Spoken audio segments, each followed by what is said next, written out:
महबूबा मुफ्ती और पीडीपी ये कश्मीर की राजनीति के अभिन्न अंग की तरह माने जाते हैं।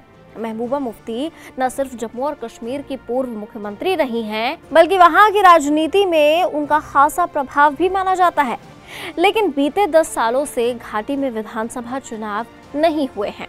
2014 के बाद अब 10 साल बाद चुनाव होने जा रहे हैं। ऐसे में महबूबा मुफ्ती के चुनाव ना लड़ने की बात सामने आई।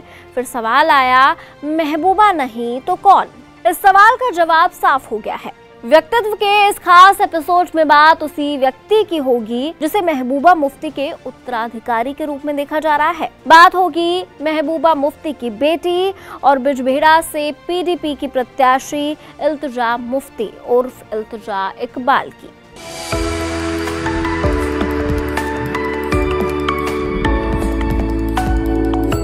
जम्मू कश्मीर की पूर्व मुख्यमंत्री महबूबा मुफ्ती की बेटी इल्तिजा मुफ्ती साउथ कश्मीर के बिजबेहड़ा से विधानसभा चुनाव लड़ेंगी। सोमवार को इसका ऐलान कर दिया गया। पार्टी की तरफ से आगामी चुनाव के लिए 8 उम्मीदवारों की पहली सूची जारी की गई, जिसमें इल्तिजा मुफ्ती का नाम भी शामिल रहा। बिजबेहड़ा मुफ्ती परिवार का पारंपरिक गढ़ माना जाता है। पार्टी पिछले 28 सालों से ये सीट जीतती आ रही है।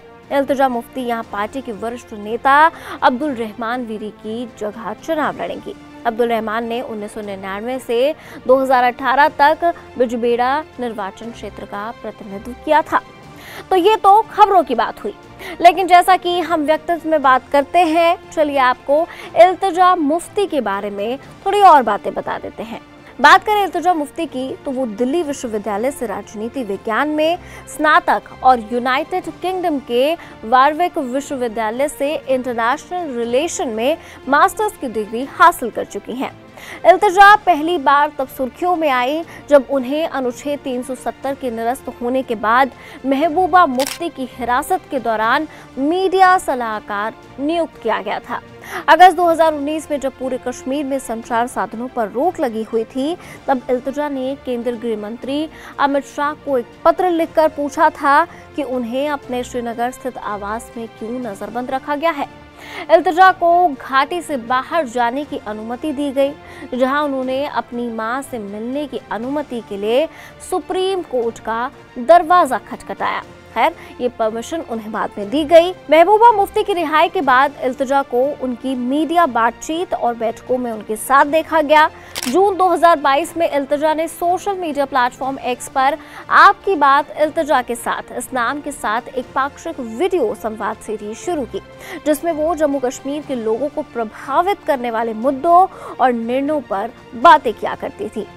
इल्तिजा मुफ्ती ने करीब 4 साल तक अपनी मां महबूबा मुफ्ती के सोशल मीडिया अकाउंट चलाने की जिम्मेदारी संभाली। इसी के साथ उनकी राजनीति में आने की यात्रा भी शुरू हुई।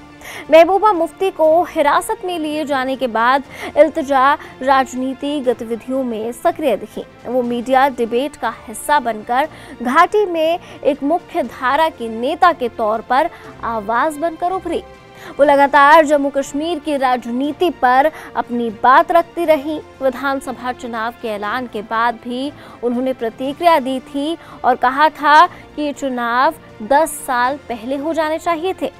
अब आधिकारिक तौर पर इल्तिजा राजनीति के मैदान में उतर गई हैं।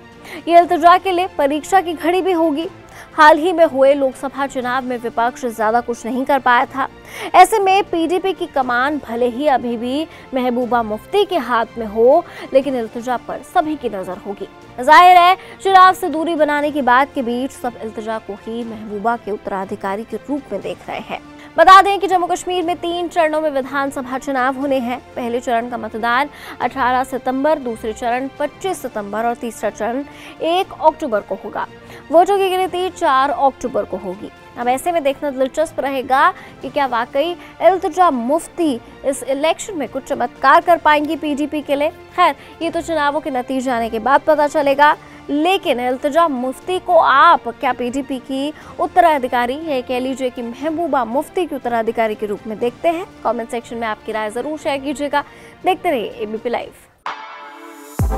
For exclusive and insightful videos, subscribe to our new channel ABP Live Premium.